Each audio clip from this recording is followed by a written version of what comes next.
வணக்கம் மக்களே, இன்றைக்கி நம்ம பாரம்பரிய மாப்பிள்ளை சம்பா அரிசி கூட கருப்பு உளுந்து வச்சு எப்படி ஈஸியாக மாவு அரைக்கிறதுன்னு சொல்ல போகிறேன். இதை பிகினர்ஸ் கூட ரொம்ப ஈஸியாக ஃபஸ்ட் டைமே செம்மையாக வர்ற மாதிரி பண்ணலாம். வீடியோவை கடைசி வரை பாருங்கள், ஏன்னா முக்கியமான ஸ்டெப்ஸ் யாருமே சொல்லாததெல்லாம் இன்றைக்கி நான் சொல்ல போகிறேன். முதல்ல ஒரு 2 டம்ளர் இட்லி அரிசி எடுத்துக்கோங்க. அது நீங்கள் கப்பாகவும் இருக்கலாம், டம்ளராகவும் இருக்கலாம். இப்போது அதே டம்ளரில் 2 டம்ளர் மாப்பிள்ளை சம்பா அரிசி எடுத்துக்கோங்க. அதாவது 2 பங்கு இட்லி அரிசி, 2 பங்கு மாப்பிள்ளை சம்பா அரிசி, மொத்தம் 4 டம்ளர் எடுத்துக்கோங்க.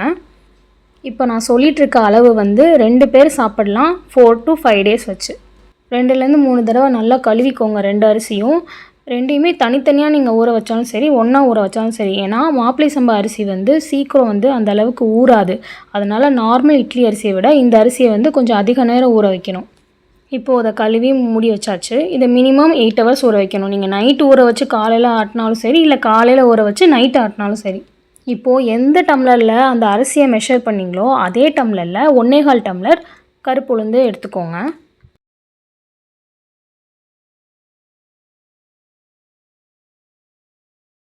இந்த உளுந்து 2 மணி நேரம் மட்டும்தான் ஊறணும். அதுக்கு கம்மியாகவும் ஊறக்கூடாது, அதுக்கு அதிகமாக ஊறக்கூடாது. மேக்ஸிமம் 2 மணி நேரம் ஊற வைக்கணும். இப்போது 1 டேபிள் ஸ்பூன் வெந்தயம் ஊற வச்சுக்கலாம்.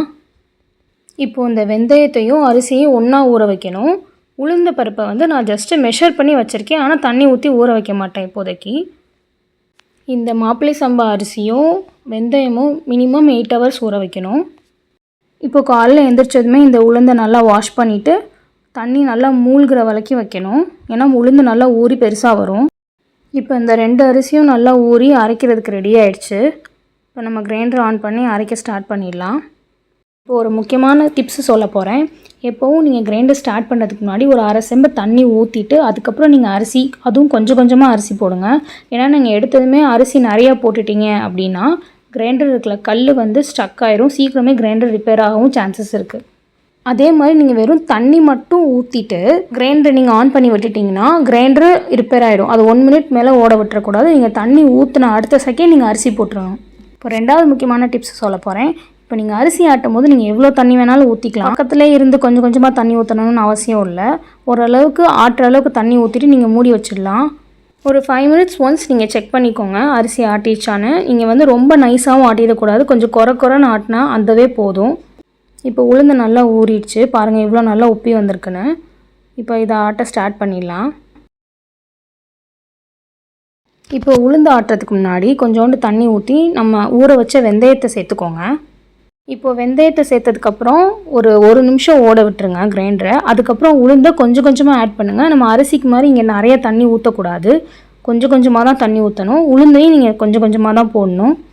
உளுந்து ஆட்டும் போது நீங்கள் கொஞ்சம் பக்கத்துலேயே இருக்கிற மாதிரி இருக்கும். ஏன்னா வந்து கொஞ்சம் கொஞ்சமாக தண்ணி ஊற்றணும். நம்ம இதுக்கு ரொம்ப ஊற்றிட்டா பொங்கி வராது. பொங்கி வரலைன்னா இட்லி சாஃப்டாக வராது. எந்த அளவுக்கு உளுந்து பொங்கி வருதோ அந்த அளவுக்கு இட்லி சாஃப்டாக வரும், தோசை கிறிஸ்பியாக வரும். பாருங்கள் எவ்வளோ நல்லா பொங்கி வந்துருச்சுன்னு. இப்போது நீங்கள் அப்பப்போ சைடில் கொஞ்சம் எடுத்து வலிச்சு விட்டுட்டே வேறு இருக்கணும், இல்லைன்னா அந்த தோல்லாம் ஒட்டிக்கிறோம், அதை அரைக்காது. நம்ம கருப்பு உளுந்து சேர்த்துருக்கனால அந்த தோல் வந்து ஒரு 3/4 தான் அரைப்படும். நம்ம தோல் அரைக்கலையே அப்படின்னு நம்ம ரொம்ப நேரமும் ஆட்டிகிட்டே இருக்கக்கூடாது. இப்போது நம்ம ஆட்டின உளுந்த மாவோட அரிசி மாவையும் சேர்த்துக்கலாம். இப்போது ஒரு 4 டேபிள் ஸ்பூன் உப்பு சேர்த்துக்கோங்க. நம்ம சேனலை இன்னும் சப்ஸ்கிரைப் பண்ணாமல் இருந்தீங்கன்னா சப்ஸ்கிரைப் பண்ணிக்கோங்க. இப்போது இதுதான் ரொம்ப முக்கியமான ப்ராசஸ். உங்கள் கையால் மாவை நல்லா கிண்டி விடுங்க. சில பேர் கரண்டியில் கிண்டுவாங்க. அப்படி கரண்டியில் கிண்டும் போது மாவு சரியாக புளிக்காது. நம்ம கையில் கிண்டும் போது தான் நம்ம மாவு நல்லா புளிக்கும். ஏன்னா நம்ம கையில் இருக்கிற பாக்டீரியானால தான் அந்த மாவு வந்து புளிக்க வைக்கும்.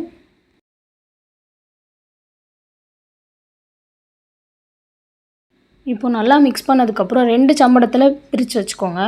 ஒன்று பெரிய சம்படத்தில், இன்னொன்று சின்ன சம்படத்தில். இப்போது பெரிய சம்படத்தில் இருக்கிறதுல நீங்கள் ஃப்ரிட்ஜில் வச்சிடலாம் டேரெக்டாக. சின்ன சம்படத்தில் இருக்கிறத நீங்கள் புளிக்கிறதுக்கு யூஸ் பண்ணுங்கள்.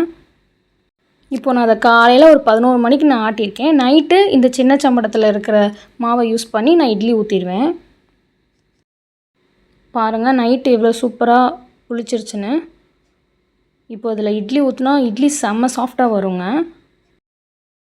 நீங்கள் நினச்சிட்ருக்கலாம் இது வந்து டேஸ்ட்லாம் பெருசாக நல்லா இருக்காது அப்படின்னு. இது வந்து சூப்பராக இருக்கும். நம்ம நார்மல் இட்லிக்கு இதுக்கும் பெருசாக டிஃப்ரென்ஸே இருக்காது. பாருங்கள் எவ்வளோ சாஃப்டாக இருக்குன்னு. இதை நல்லா கார சட்னி இல்லைன்னா புதினா சட்னி வச்சு சைட் டிஷ்ஷாக வச்சு சாப்பிட்டிங்கன்னா சூப்பராக இருக்குங்க. பாருங்கள், இது வந்து நான் செகண்ட் டே மார்னிங் வந்து தோசை ஊற்றுறதுக்காக நான் எடுத்திருக்கேன். பாருங்கள், ஃப்ரிட்ஜில் வந்து நான் டேரெக்டாக ஆட்டினதுமே நான் இதை உள்ளே வச்சுட்டேன். ஆனால் எப்படி புளிச்சிருக்குன்னு பாருங்கள். நான் அதனால தான் அதை நான் 2ஆக பிரித்து வைக்க சொன்னேன். நீங்கள் உடனே யூஸ் பண்ணுறதுக்கு நீங்கள் சின்னதுலேருந்து யூஸ் பண்ணிக்கலாம். நீங்கள் ஒரு 2 டேஸ் 3 டேஸ் கழிச்சு யூஸ் பண்ணுறதுக்கு நீங்கள் டேரெக்டாக ஃப்ரிட்ஜில் வச்சு நீங்கள் அதுக்கப்புறம் தேவையானப்போ எடுத்து யூஸ் பண்ணிவிட்டு உடனே நீங்கள் ஃப்ரிட்ஜில் வச்சிட்டிங்கன்னா 3 to 4 டேஸ் வரைக்கும் வச்சு நீங்கள் யூஸ் பண்ணிக்கலாம். பாருங்கள், தோசாவும் எவ்வளோ கிறிஸ்பியாக வந்திருக்குன்னு. ஏதாச்சும் டவுட்னா கீழே கமெண்ட் பண்ணுங்கள். வேறு ஒரு ரெசிப்பியில் பார்க்கலாம். பை.